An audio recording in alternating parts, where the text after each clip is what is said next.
Hey guys, welcome back to the channel. आज हम बात करने वाले बहुत ही इंपॉर्टेंट टॉपिक के बारे में, जो कि आईबीपीएस आरआरबी क्लर्क और पीओ के प्रिपरेशन के वे स्ट्रैटेजी के बारे में हम बात करेंगे।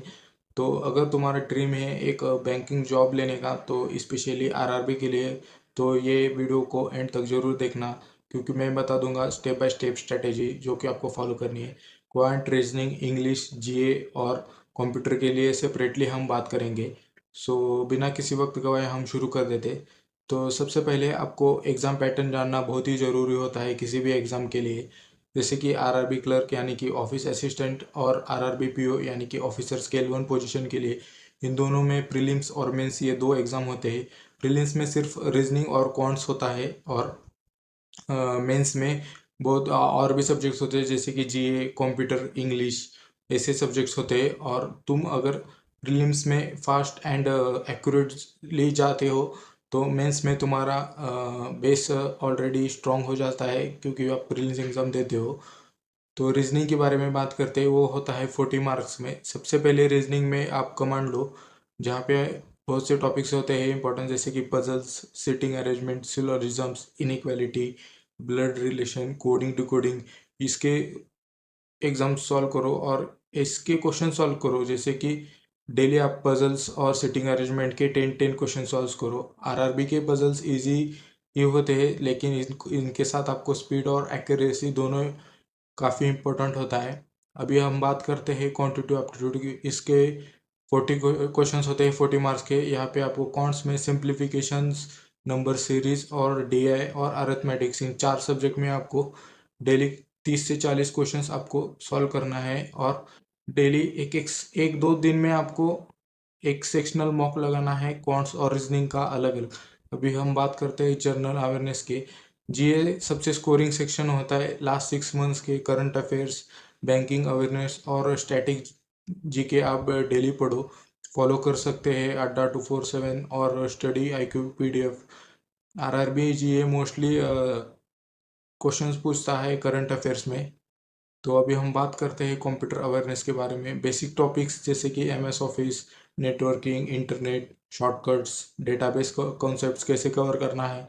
आरआरबी डायरेक्ट क्वेश्चंस आते हैं, फैक्चुअल होते हैं, कॉन्सेप्ट बेस्ड नहीं होते हैं। तो अभी हम इंग्लिश के बारे में देखते हैं। तो जो लैंग्वेज आपने चूज़ की है, इंग्लिश या हिंदी, आप डेली प्रैक्टिस करो। इंग्लिश के लिए आप रीडिंग कर सकते हो, reading reading comprehension, error detection, para jumble. और हिंदी के लिए और भी सब्जेक्ट्स होते हैं, मुहावरे वगैरह। ये इंपॉर्टेंट नहीं है, इंग्लिश और हिंदी आप एक सब्जेक्ट चूज कर सकते हैं। अभी हम बात करते हैं reasoning plus quants mains level में कैसे प्रिपेयर करते हैं।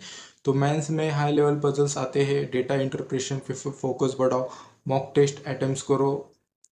और एक मॉक टेस्ट कंप्लीट करने का बाद उसका आप एनालाइज ज़रूर करो। एक डेली अपना रूटीन बनाओ। मॉर्निंग में आप करंट अफेयर्स और जीए 30 मिनट पढ़ सकते हैं। उसके बाद आफ्टरनून में कौन का प्रैक्टिस कर सकते हैं 1 आवर। इवनिंग में आप रीजनिंग में 1 आवर, और नाइट में आप मॉक टेस्ट करो और उसके बाद एनालिसिस भी करो 1 आवर। अगर आप डेली टोटल 3 to 4 आवर्स भी दे देंगे, तो आप 2 महीने में सॉलिड प्रिपरेशन कर सकते हैं। तो और मॉक टेस्ट ज़रूर लगाना, क्योंकि मॉक टेस्ट से आपकी स्पीड और एक्यूरेसी बढ़ सकती है, और एनालाइज करते हैं आप कहाँ गलतियाँ करते हैं। सिर्फ स्कोर देखकर छोड़ना मत, क्योंकि गलती भी कहाँ ही हुई है अपनी को, टाइम कहाँ वेस्ट हुआ है अपना, आप वो मिस्टेक देख सकते हैं और अगली बार आप इम्प्रूव कर सकते हैं। तो आरआर में एग्ज़ाम में सेक्शन सिर्फ प्रैक्टिस से होता है, क्योंकि ये पेपर ज़्यादा टफ नहीं होता है आरआरबी क्लर्क का। जो अच्छे से सॉल्व करेगा, जिसकी स्पीड और एक्यूरेसी दोनों होगी। तो यही था इस वीडियो में। अगर वीडियो पसंद आया तो लाइक करो, और डेली आईबीपीएस आरआरबी प्रिपरेशन के लिए, कंटेंट के लिए मेरे चैनल को सब्सक्राइब करो और बेल आइकन दबाओ। और अगर आपको कुछ डाउट होगा तो आप मुझे कमेंट में बता सकते हैं, और मेरे टेलीग्राम ग्रुप को ज्वाइन कर सकते हैं, जहाँ पे मैं updates, government updates, GATE related questions, सब कुछ एक ही प्लेटफॉर्म पे मिलता है। तो मिलते हैं नेक्स्ट वीडियो में।